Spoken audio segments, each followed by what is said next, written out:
So we were just talking about, the state of the DCU and all that kind of stuff, and the fact that Lanterns got off the ground to an incredible first episode. Like, honestly, when we started hearing about it's going to kind of be True Detective in the DC universe, I started getting some pretty high hopes and high expectations, but could they actually deliver on that? And then I watched the first episode and I'm like, damn, they did it. This is True Detective in the DC universe. And it feels amazing. And the performances are top notch. The story is gripping. They're seamlessly jumping between time periods.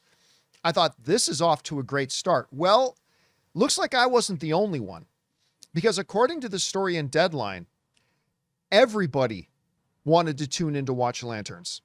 Lanterns premieres among HBO's Max's top titles, besting DC Studios' predecessor, The Penguin. And it wasn't just The Penguin, it was others as well. Deadline goes on to write this. The company confirms that the Lanterns premiere outperformed those of several tentpole series, including It, Welcome to Derry. And you guys remember like how big that show premiered. It was crazy. So it outdid It, Welcome to Derry. It outperformed The Penguin, and it outperformed True Detective Night Country, which, by the way, I think is underrated amongst the True Detective seasons. Anyway, those who went on to average 27.1 million, 19.8 million, and 17.5 million global viewers, respectively, making a good case for the trajectory of Lanterns. All right. What I am not surprised about, because I saw the episode like most of you guys did, what I'm not surprised about is the fact that people like the show so far.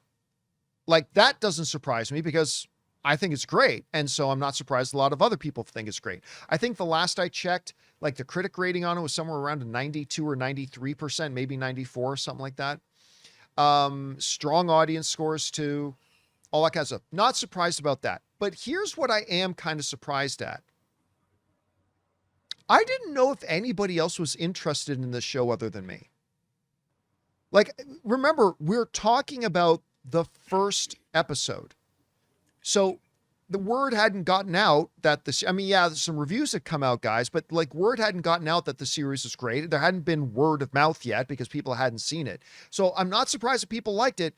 I am kind of surprised that this many people were interested in tuning in and watching that first episode.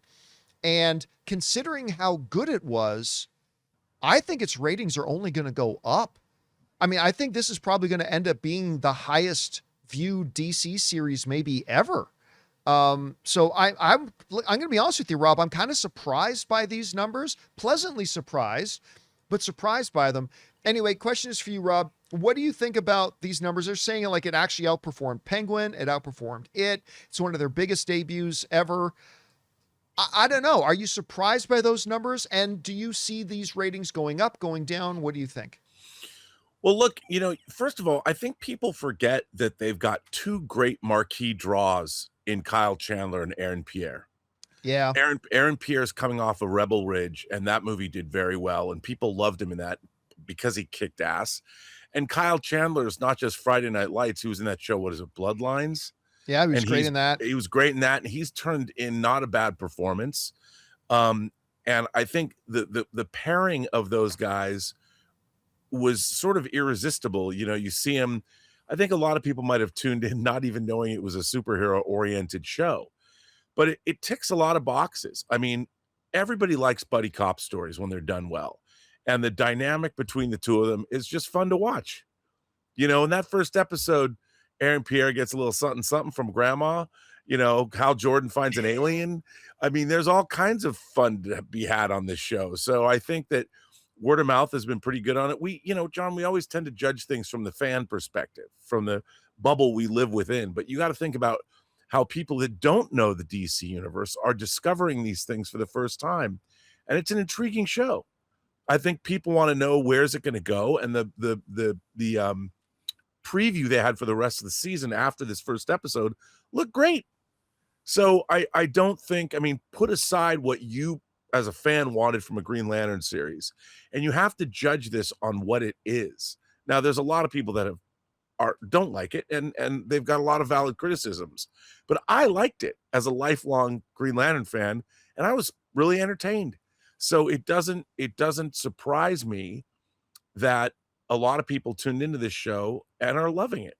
But we'll see how it goes for the next 7 weeks. Well, that's my next question for you is like seeing the numbers that it got on its initial episode and having watched the episode as you did, what do you see the trajectory being for is this going to be like one of those WandaVision things where the word gets out and the viewing just increases from week to week? Do you see it plateauing a bit? Do you see it declining? How do you see it performing moving forward? Well, it's hard to say because the only answer I could have for you is, well, if it's good, people continue to watch it.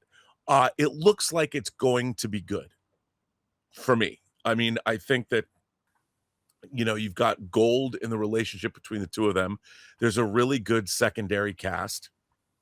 There's all kinds of interesting stuff going on. And at the end of the day, it's also a mystery. So I think people are going to want to know, well, what the hell's going on in this town? So yeah. I think that we'll know a lot on Sunday night when the second episode is aired. But I'm optimistic that the show is going to do quite well. Because if it does, I wouldn't mind seeing more DC characters treated not to this specific take, but shown in a more mature, grounded light. So I'm looking forward to it. I think it's going to do well. And to talk about the mystery of it, I mean, I've already seen 5,000 theories about the ending of episode 1. Like right. People are engaging. And, here's the thing, Rob, like you mentioned that there's a bunch of people who don't like it. I don't know, man. The numbers say there's not that many people who don't like it. Right. I mean, there's some because it's art. Art's going to hit everybody differently. So there just naturally, there's going to be some people who watch it and say, this doesn't work for me. And that's totally fair. But I'm actually kind of surprised about how well this thing has been received. And again, I'm kind of surprised by the numbers we got already. Anyway, guys, question is for you. What do you think about this? Lanterns, I mean, is good. We knew that, but I'm kind of surprised by how many people decided to tune in to watch episode 1. Did you watch episode 1? What do you think is going to happen to the viewership numbers going forward? Was that big debut just a flash in the pan because people were curious? Or do you think it's going to grow from here? Whatever you guys think, jump down to the comment section below and let us know your thoughts.